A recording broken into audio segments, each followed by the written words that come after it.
Yo quisiera ir directo al grano porque apenas tenemos 40 minutos de exposición y quisiera respetar el tiempo que se me ha dado.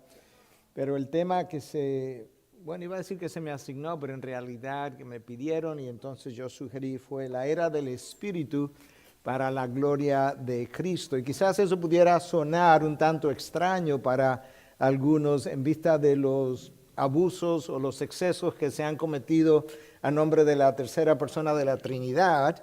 Y por otro lado, yo creo que nosotros tenemos que admitir que en ciertos círculos se ha sido extremadamente negligente acerca del ministerio que el Espíritu Santo realiza en medio de la iglesia de Cristo. Y de hecho yo creo que uno de los grandes pecados de la iglesia de hoy en día es justamente la negligencia de ese ministerio en la vida de cada uno de nosotros y al mismo tiempo los excesos cometidos por la iglesia en otros círculos distintos donde ha habido tanta irreverencia y tanta blasfemias incluso a nombre del Espíritu de Dios.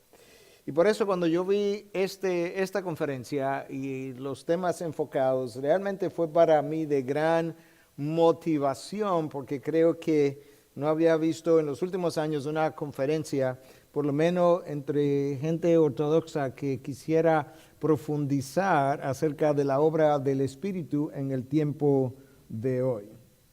Recientemente el pastor Piper escribió un libro titulado, en español sería Leyendo las Escrituras Sobrenaturalmente. Y en la página 91 de ese libro, él básicamente dice que la meta de leer la Biblia de esa forma es ver la gloria del Padre y la gloria del Hijo por medio del Espíritu Santo. De manera que de acuerdo a el pastor Piper, tú ni siquiera puedes leer la Biblia sin la asistencia del Espíritu.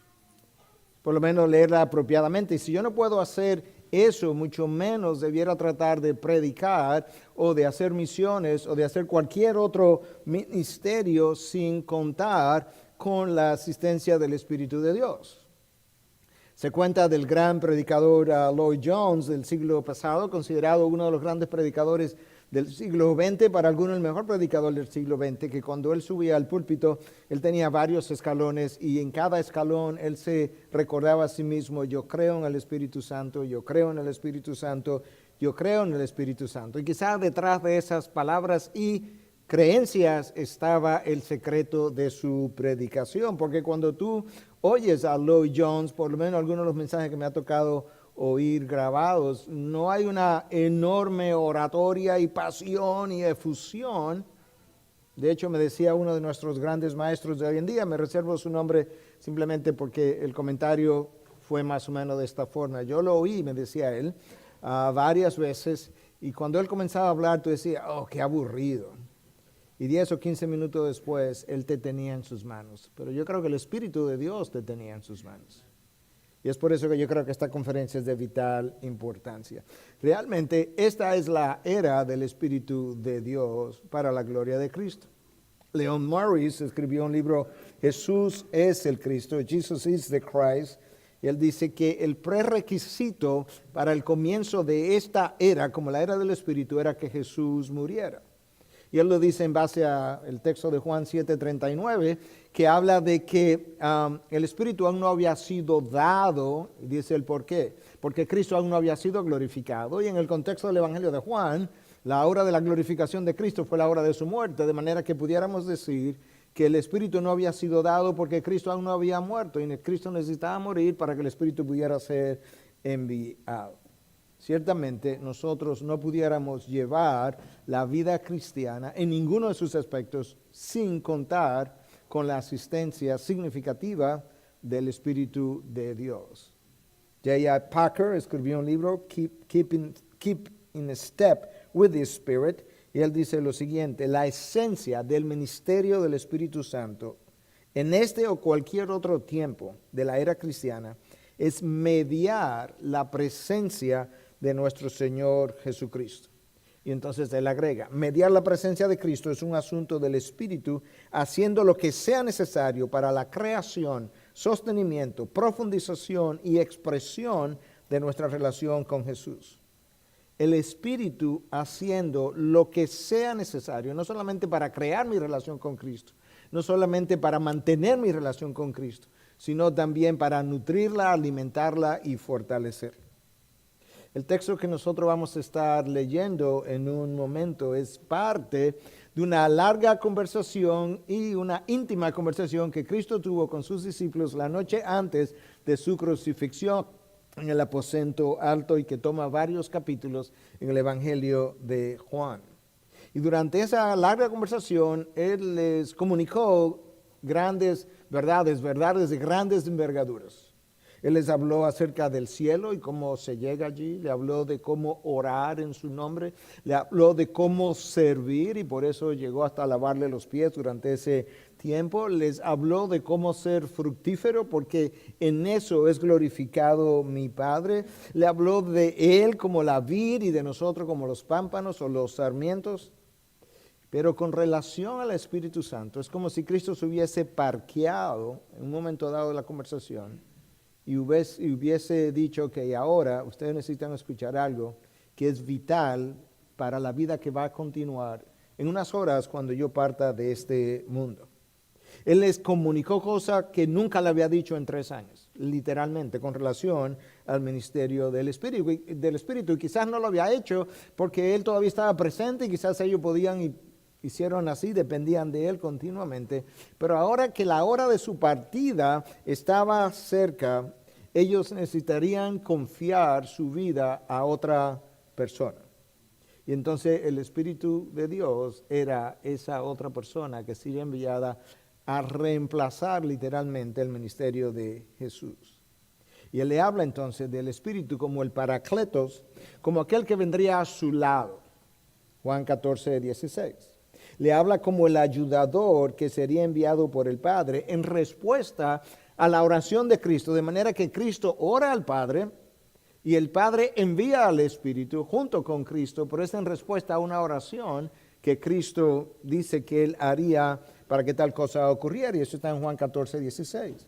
Les habla del Espíritu como la persona que vendría a enseñarle acerca de la verdad y que incluso le recordaría las verdades aprendidas. Le habla del Espíritu como alguien que vendría a testificar de Jesús en Juan 15, 26 y como alguien que le daría a ellos fuerza para ellos mismos testificar acerca del mismo Jesús en el próximo versículo 27. Pero ahora en el capítulo 16, que es el que nosotros vamos a abordar, aparece la más amplia enseñanza con relación al Espíritu de Dios. Y Cristo le habla del rol del Espíritu. El número 1 le habla de la conveniencia del Espíritu o de la partida de Jesús y la conveniencia de su venida. Le habla del rol del Espíritu Santo en la vida del creyente. Le habla del rol del Espíritu Santo en la vida del incrédulo, en la vida del mundo mismo. Y le habla del rol del Espíritu Santo con relación a la persona de Jesús. Con relación al creyente, con relación al incrédulo, con relación a la persona de Jesús. Esta parte de la conversación de la última noche tiene enormes enseñanzas. No solamente enormes enseñanzas, enseñanzas vitales, cosas que ellos no podían pasar por alto. De hecho, mucho de lo que los discípulos tenían que aprender todavía no había sido revelado o no había sido entendido, y el Espíritu de Dios era la persona que vendría a hacer ambas cosas. Él venía a darle entendimiento de aquellas cosas que habían oído de parte de Jesús, pero que en realidad nunca entendieron, pero Él vendría también a revelarle nuevas cosas a los apóstoles que todavía Jesús no había revelado y que están ahí plasmadas en el libro de los Hechos, en la carta a las diferentes iglesias. En el Evangelio de Juan hay 4 pasajes donde Cristo le habla del Espíritu Santo como el Paracletos. Aparece en Juan 14, 16 y 17, Juan 14, 26, Juan 15, 26 y ahora en Juan 16, del 7 al 15, que es la explicación más amplia del ministerio del Espíritu que tú puedes encontrar en toda la Biblia en un solo pasaje. Y esto es lo que el texto dice. Pero yo os digo la verdad. Os conviene que yo me vaya, porque si me voy, el Consolador no vendrá a vosotros. Si no me voy, el Consolador no vendrá a vosotros, pero si me voy, os lo enviaré. Y cuando Él venga, convencerá al mundo de pecado, de justicia y de juicio. De pecado, porque no creen en mí. De justicia, porque yo voy al Padre y no me veréis más. Y de juicio, porque el príncipe de este mundo ha sido juzgado. Aún tengo muchas cosas que deciros, pero no han podido, pero no las podéis soportar. Pero cuando Él, el Espíritu de verdad, venga, os guiará a toda la verdad, porque no hablará de su propia cuenta, sino que hablará todo lo que oiga y os hará saber lo que habrá de venir. Escucha ahora, Él me glorificará, porque tomará de lo mío y os lo hará saber. Todo lo que tiene el Padre es mío, por eso dije que Él toma de lo mío y os lo hará saber. De manera que, viendo el texto, yo quisiera que pudiéramos dividir el texto en 4 enseñanzas cardinales. La conveniencia de la partida de Jesús, el rol del Espíritu en el mundo incrédulo, una vez más, el rol del Espíritu en el creyente y finalmente el rol primario del ministerio del Espíritu Santo en la era de la iglesia. El rol primario, el rol número 1, el rol más importante, el rol para el cual Él vino y todo lo demás se desprende de ese rol. Y realmente tú puedes ver aún en esa estructura que la era del Espíritu estaba a punto de iniciar. Porque Jesús se va en unas horas, va a morir. Y cuando Él no esté, Él va a ser reemplazado por el ministerio de esta tercera persona de la Trinidad. Entonces veamos primero el punto número 1, la conveniencia de la partida de Jesús. Cuando tú abres el capítulo 16 del Evangelio de Juan, tú comienzas a escuchar o a leer que Jesús le está hablando a los discípulos de la persecución que se avecina. De hecho, le dice que ellos serán incluso expulsados de la sinagoga y el texto nos dice que ellos en ese contexto se llenaron de tristeza.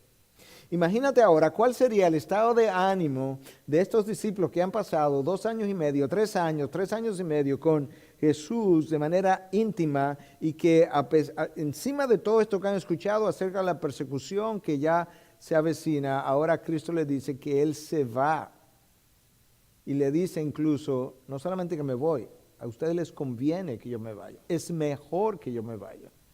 Lo que va a ocurrir después que yo parta, para ustedes será mejor que si yo me quedo. Obviamente eso no sería la forma como ellos lo hubiesen catalogado.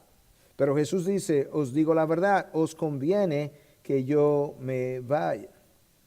Nota cómo Cristo inicia, yo digo la verdad. Eso es como cuando Jesús iniciaba algunas de sus enseñanzas diciendo, en verdad os digo. Él está enfatizando, subrayando, si tú quieres, algo que ellos necesitan prestar atención. Y antes de que Él le hable de la conveniencia de su partida, le dice, yo os digo la verdad, presta atención a esto. Lo que voy a decir no es algo que debe ser cuestionado, no es una sugerencia, no es una buena idea. Es algo que tú necesitas entender dónde está la conveniencia, pero yo tengo que partir. Y este anuncio sería como la peor noticia que ellos podían escuchar. Sin embargo, si tú avanzas la Biblia hacia adelante y tú llegas a Romanos 8, donde Michael comenzó leyendo, a nosotros se nos dice que todas las cosas cooperan para bien de aquellos que aman a Dios y son llamados conforme a sus propósitos. La partida de Jesús no es la excepción. Cooperaría para bien. Eso es lo que Cristo está tratando de comunicarle. Es conveniente porque el Espíritu le va a guiar a toda verdad y le va a explicar todas las cosas. En cierto sentido, múltiples autores han dicho que el estado posterior a la partida de Cristo superó el ministerio de Jesús, porque las cosas que ellos no entendieron, que Cristo mismo los enseñó, ahora comenzarían a estar esclarecidas. Las cosas que todavía quedaban por ser reveladas, entonces ellos las tendrían por medio del Espíritu de Dios. El Espíritu de Dios incluso les abrió el entendimiento para ellos ver finalmente cómo es que la ley y la enseñanza de los profetas encajaba con esta nueva era de Cristo mismo y luego la era posterior a la vida de Jesús.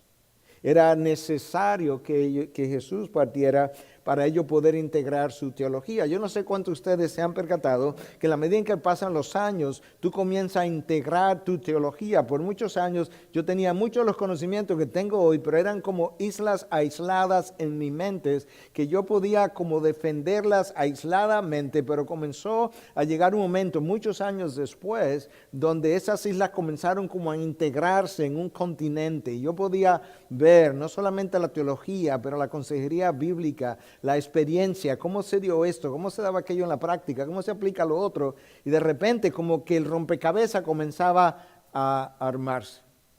Esa es la obra del Espíritu de Dios. Ayudarte a integrar la teología de una manera que te sea práctica y te sirva para crecer a la imagen de Cristo. Nosotros no vemos las cosas como Dios las ve. De hecho, la iglesia nuestra ha oído últimamente múltiples veces que yo le he dicho, todo evento tiene dos lecturas. La lectura que nosotros le damos y la lectura que Dios le da. Y la verdadera lectura, tú sabes cuál es, la de arriba y no la de abajo. Los discípulos veían la presencia de Jesús como indispensable, Cristo veía la partida de Él como indispensable y la necesidad de la venida del Espíritu. Ellos veían la partida, Cristo veía la venida. No están viendo la misma cosa. Su partida tenía una lectura desde su punto de vista y otra lectura desde el punto de vista de los discípulos. En general así son nuestros juicios. Nosotros basamos nuestro juicio en base a lo que se ve. Jesús lo vemos, lo podemos tocar, podemos convencer. Esto tiene que ser mejor que un espíritu que yo no puedo controlar, porque es como el viento cuando sopla, que no sabe de dónde viene ni sabe para dónde va. Pero Dios hace su juicio en base a lo que no se ve. Nosotros hacemos nuestros juicios en base a lo temporal y material. Cuando Cristo estaba aquí encarnado, en cierta medida era temporal, el hombre como tal. No Dios, pero el hombre como tal era como temporal, vivía en el tiempo y en el espacio. Así es que nosotros medimos las cosas, pero Dios ve y evalúa las cosas en base a lo eterno y espiritual. Entonces el Espíritu vino a reemplazar, a tomar el lugar de Jesús y a continuar el discipulado de Jesús en la vida de los apóstoles y de los demás creyentes. De manera que la salida de Jesús de este mundo, como se nos muestra aquí, era preferible y una etapa superior de entrenamiento para ellos que la etapa anterior. Alguien lo decía de esta forma, la partida de Jesús no representaba su ausencia, sino la magnificación de su presencia. La partida de Jesús no significaba su ausencia. De hecho, Cristo dijo en la Gran Comisión, el texto de la Gran Comisión, yo estaré con vosotros todos los días. Pero ¿cómo está Cristo con nosotros todos los días? Por medio de la presencia del Espíritu. Significaba la magnificación de su presencia. Y entonces la palabra ahí traducida en este texto, en la Biblia de las Américas y en varias otras, para el Espíritu de Dios es el Paracletos. Eso es una palabra que se ha estudiado en el lenguaje orín de todas las formas posibles, con múltiples posibilidades de cómo traducirla. Pero en general, las diferentes traducciones de la Biblia revelan lo que los académicos han discutido por años. Y es que esta palabra pudiera ser traducida como el Consolador. De hecho, Origen probablemente fue la primera persona que habló del Paracletos como el Consolador. Y un Consolador, cuando tú piensas, es alguien que viene en nuestra ayuda cuando nosotros estamos bajo estrés físico y mental. Ellos van a necesitar eso. Pero Paracletos pudiera traducirse como consejero.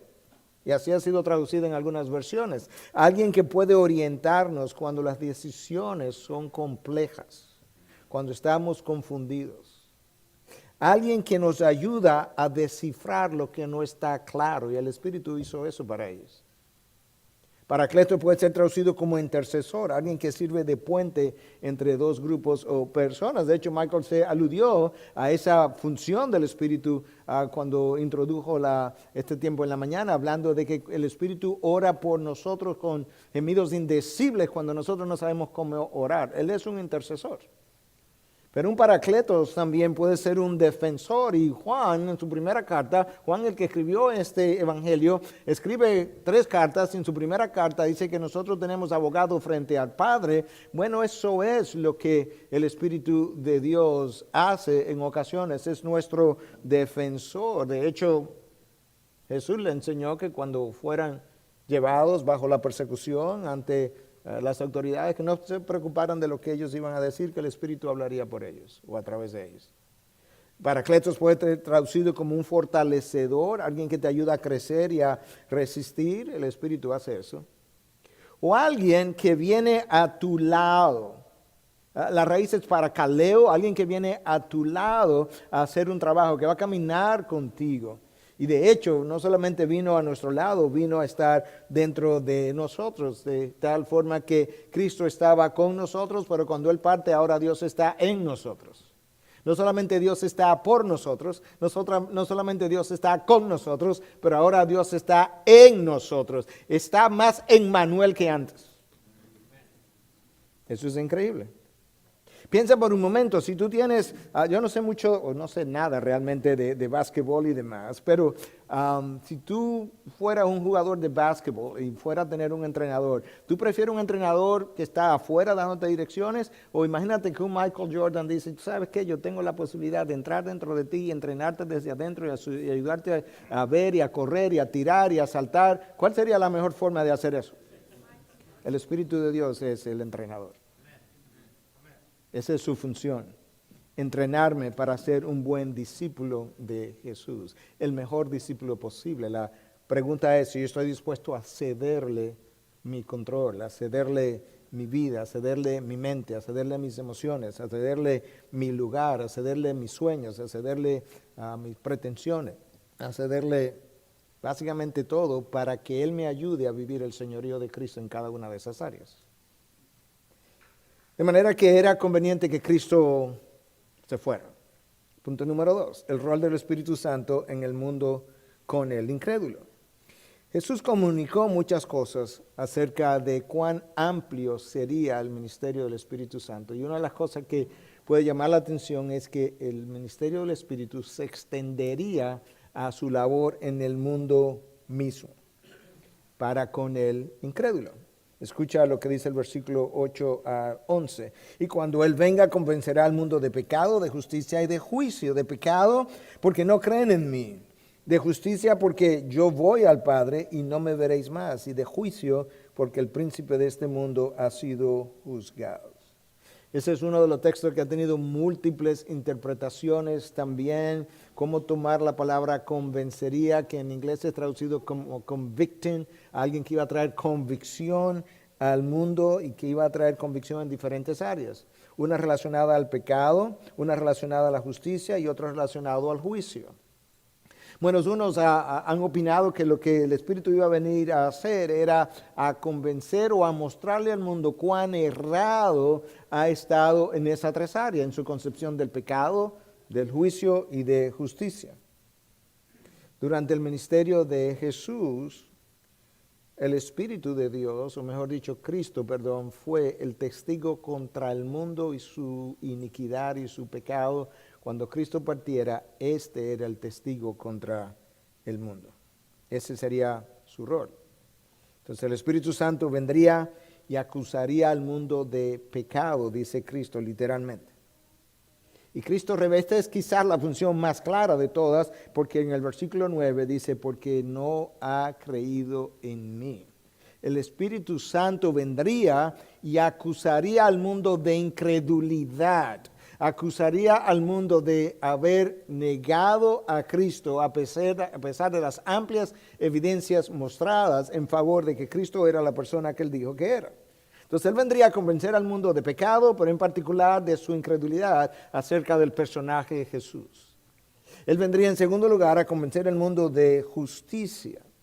El mundo juzgó a Jesús como culpable y lo clavó. El Espíritu Santo vendría a convencer al mundo de que Jesús no era el culpable, era el inocente, ellos eran los culpables. Él vino a revertir el juicio que había sido pronunciado. Como ven en la palabra justicia, que el Espíritu Santo vendría a convencer al mundo de eso que está ahí como justicia. Algunos piensan que tiene que ver con que a través de la obra del Espíritu, entonces el mundo sería convencido de que la única justicia por medio de la cual tú y yo podemos ser salvos es la justicia de Jesús.